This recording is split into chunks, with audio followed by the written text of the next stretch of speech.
tell you that at 11, the workshops are starting in the second hall. The first one is by Zalando, the future of shopping or retail shopping. So if anyone is interested, it starts in about 15 minutes. And on that, Timo, the stage is yours. Thank you. Thank you very much. And good morning, everybody. My name is Timo Elliot. I'm an innovation evangelist for SAP, and we're talking about the future of the customer experience. We wouldn't be here today if we didn't think that new technology means new business opportunities. We usually call that digital transformation or digital disruption. But what is it really about? What does that really mean? Well, I think it's about this. Today, 80% of CEOs believe they deliver a superior customer experience. Isn't that great? The bad news is only 8% of their customers agree. That is a massive gap, but it's a massive opportunity. Using these new technologies, we can provide better customer experiences, help companies run better, and improve people's lives. What's changed is the power has moved from the sellers of things and their big marketing budgets to the buyers of things. When we buy things, we base our decisions on the opinions of complete strangers. Who here has, just before they've gone traveling, has gone to a site like TripAdvisor to go and look at the hotels? This is the audience participation part. Okay, I don't believe the rest of you haven't checked this out. You really should. And who here has not just looked at the ratings, but actually gone in and looked at the comments to get a feel for the hotel or their visitor? Exactly, right? And this is a fundamental change. Today, 73% of people surveyed say they wouldn't care if the brands they used disappeared from their lives. 1% of millennials, only 1% say a compelling advertisement would make any difference to their brand trust. This is a huge change. So what's happening? Let me give you a personal example. I wanted to get fit, I wanted to do some more sport, I thought I'd do some swimming. The big problem is I get really bored swimming. And I saw one day somebody had a waterproof MP3 player. And I thought, great, that sounds wonderful, I'll go and try and buy one of those. So I went on to Amazon at home, so the website's in French, and the first thing that came up is the Sony Walkman. Now, I've been a Sony fan ever since I was a teenager. I actually had one of these back in 1980. That's how old I am. Faithful buyer of Sony as a brand. But guess what? 168 euros, that's really not what I had in mind for some music while I was swimming. So I looked around the website and I found this thing, an Andauer no-name Chinese thing. I never would have purchased something like this in the past. Look, it's 20 euros, the price is right, but I just wouldn't have dared. Like, who knows if it works or not? But guess what? It's got 4 stars, that's actually more than the Sony. And that had a whole bunch of commentaries that said, you know what, it's cheap, it's plastic, but it works. So I bought one and I've been very happy. I recommend it if you want to try this, it works great for swimming. And this is the huge change. Brands don't matter when it comes to customer experience. The customer experience is what's important. Another fun example, who can name this capital city? London. Okay, and what's happening? Not just congestion. No, it's not just a traffic jam. It's a deliberate traffic jam because it's a taxi strike. They're complaining about Uber. Now, what can taxi drivers do to combat Uber? Basically this, put their head in their hands and hope for better days. I know Uber has been banned here in Bulgaria. Now, this is the English approach to competing with Uber. This is I lived in Paris, so this is the French approach. Not very effective either, though. What was effective is the taxi drivers actually coming up with their own application. I'm a big fan of the French taxis, and G7, the G7 taxi company, has an application that does everything that the Uber application does. A taxi with a click of a button, and they can use the taxi lanes. So it's actually more convenient. This is the way the companies have to compete in the future. It really is all about the customer service, the customer experience. The customer experience is the last source of sustainable differentiating, the new battlefield. It means that most organizations have to take some of their marketing money and spend less money telling people how great they are and use that money to actually provide a great customer experience. We all want luxury service. The luxury companies have been doing this for a long time. 100 years ago, if I went to visit my tailor, he would have greeted me by name, and he would have been able to give me very specific recommendations given his extensive knowledge of my preferences. Now, companies like Burberry are using the latest digital technologies to do the same thing, but on an international scale. If you go to their new flagship store in London, as you enter the store and you identify yourself, you will get the shop assistant has an iPad powered by SAP with all of the information they need to provide the same kind of superior service that I would have got 100 years ago. All of the transactions I've made anywhere in the world. Now, why do I mention that? I know you're probably not luxury goods companies. So what does this matter to you? Well, we all expect that level of service. We expect to be remembered. We expect the people that sell to us to know what transactions we've done in the past. We expect a company, even if it's business to business, to make proactive recommendations about which of the products and services will be a best fit for us and our organization. And customers now script their own journey. The days of the sales funnel are long gone. Customers do 90% of the research about a product before they even talk to your company. The actual purchase decision is now just really a tiny step along the overall journey. It's actually the overall customer experience, what happens after they purchase, that is in many ways the new sales funnel. Why? Because again, any purchase experience is what everybody else in the world is basing their buying decision on. So you have to optimize this entire journey. You have to have an overview of what's going on. You have to align your company so that everybody's on the same page. And you can't force customers into a particular journey. They pick and choose what they want to do on their own time. Now, in most organizations, this is a big change. It's not about technology.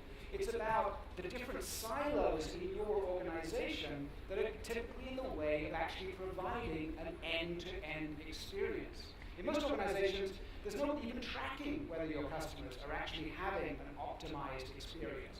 Obviously, having a single view of your customer is a help, but what you really need is to organize your company around the customer experience first and have everything else feed off that. Who's this? George Clooney, what's he trying to sell you? Coffee. Okay, I'm an espresso company customer, so why do I spend 3 times as much for my coffee as I could do with another coffee mechanism? It's not because of George Clooney, good actor and all, but it's about the customer experience, and they use our omni-channel software behind the scenes to make sure that every aspect of me buying a machine and buying coffee or a restaurant doing the same thing is all optimized and smooth and easily run. And businesses are changing. This is a fun example. So ASICS, they're a Japanese company. They specialize in high-end sportswear, running shoes. And they recently purchased a company called Runkeeper. So they have the #1 running application in the Apple iStore. So why do they do that? Well, they know that the future is not about selling shoes. The future is about selling the overall customer experience, helping people enjoy and motivate them in sport. So they needed to blend the real world with the digital world. So what are they doing? Well, for example, you can go to an ASICS store and they will do a 3D foot mapping of your feet, and you put you on a treadmill and they'll analyze your way of running, and they use that information to create a profile for you. And then anywhere in the world, you can use that to get, again, personalized recommendations just for you. So really taking whatever it is you're doing and bringing it down, making it special to that one person that you are talking to. TUI Travel, this is a great example of a company that's really trying to rethink what an end-to-end travel journey would look like. Now, this is a short excerpt of a much longer clip, but it'll give you a flavor of how companies are really trying to rethink every step. So let's try it on.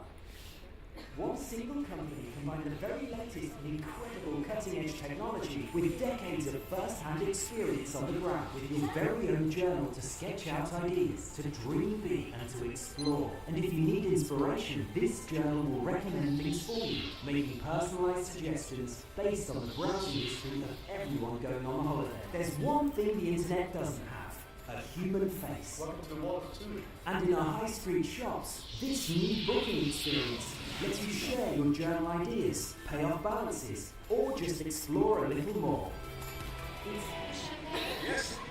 It allows you to personalize your experience.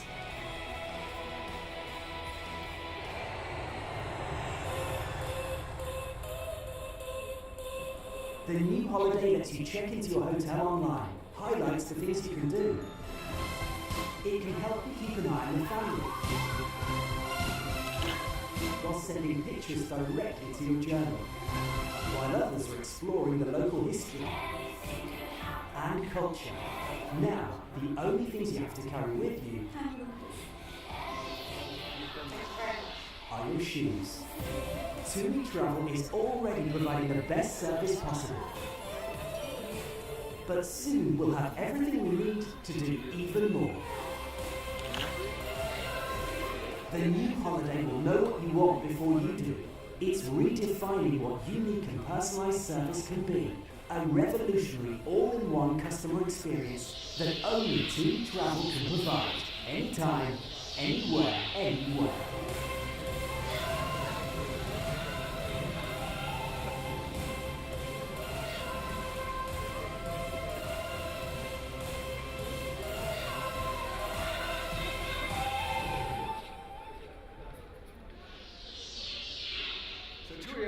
Busy building that experience. They're getting very close using the SAP technology behind the scenes.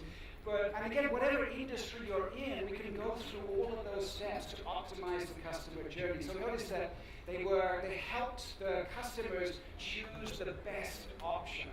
And then during the use of that service, they optimized every aspect of it. Then they had that, they helped people remember how much fun they had at the end.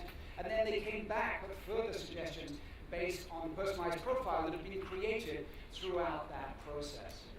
Sometimes, though, it's worth remembering that the best customer experience can be no experience at all.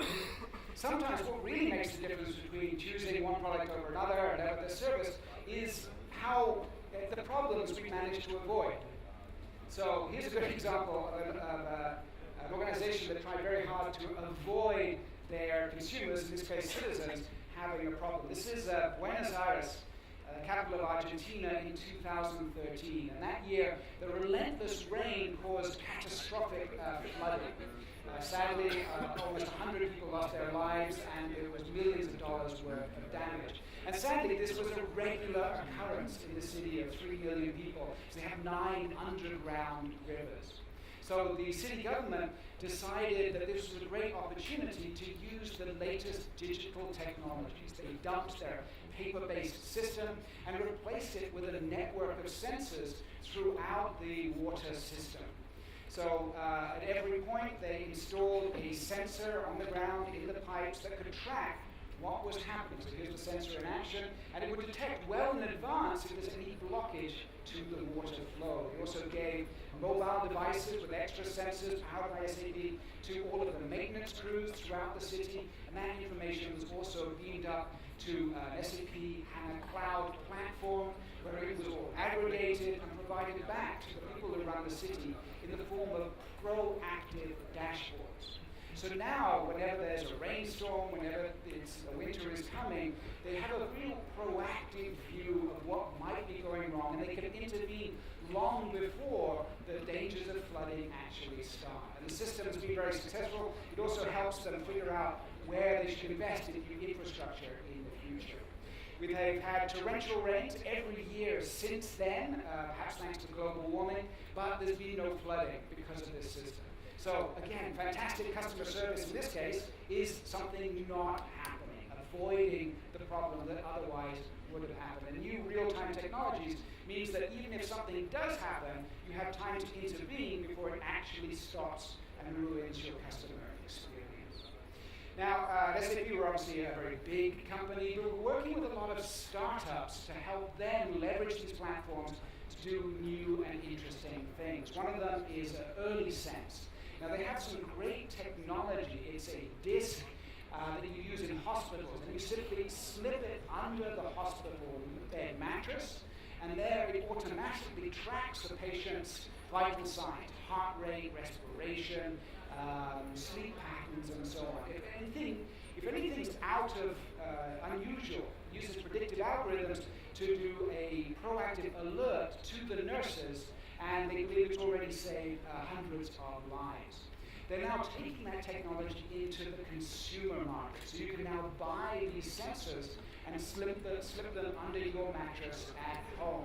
So without having to put on a bracelet or remember anything, it's automatically keeping track of all of your vital signs, health, and sleep patterns. It all get, again, up to the SAP HANA Cloud and brought back to the users in the form of attractive digital dashboards on their handhelds or platforms. So it's a good example of a company that's taking technology and expanding it out to many more people using the latest platforms. This is one of my favorite examples. So this is a startup called Weissberger. They actually have a solution that is designed to revolutionize the way people sell beer. So beer is a $4 billion market, but up until now it's been very hard to really track any of that consumption. So they've come up with a very simple solution called beverage analytics. It's for cafes and for breweries, and it's really easy to install. You just get this box, and you plug it into the internet, and then you have flow sensors that you put onto the beer line, and then that's it, all you need to do. And then now every time you pour a beer, it's recording all the information about the volume of beer, the temperature, the time. All of that information is being gathered up, automatically sent over the internet to the cloud platform, where it's aggregated, augmented with weather data and demographics, and provided back to the cafe owners and the bars in the form of digital dashboards. So this is not just for the sales cycle, they're also using it for all of the stock management. So they know to proactively order which beers at which point, because they're detailed through exactly when beers are sold at any particular time, at any particular cafe. But the most interesting part is they're really coming up with new ways to sell beer. Everybody knows the notion of a happy hour, right? That's a very crude type of promotion. Well, they're doing that in a more detailed way, where a brewery can propose a promotion on a particular beer in a particular region for a particular target group. The cafe can opt in, and then using social media, they automatically get promotions, and they get invited to go and sample that beer at a special rate. And they can actually tell within minutes whether that promotion is working. So what Weissberger has actually been doing is they've been building up expertise in what works selling beer.